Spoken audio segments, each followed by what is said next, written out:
থাকতে পারতো না। কিন্তু মুসলমান আজকে আমরা আওয়াজ না দেওয়ার কারণে দিন দিন কাদিয়ানি কাফেরেরা মুসলমানদের ঈমান ধ্বংস করে দিচ্ছে।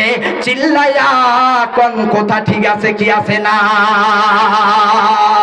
ভাইয়ারে বলতেছিলাম নবীজিকে অনুসরণ, সাহাবাই কেরাম কেমন ভালোবাসছেন।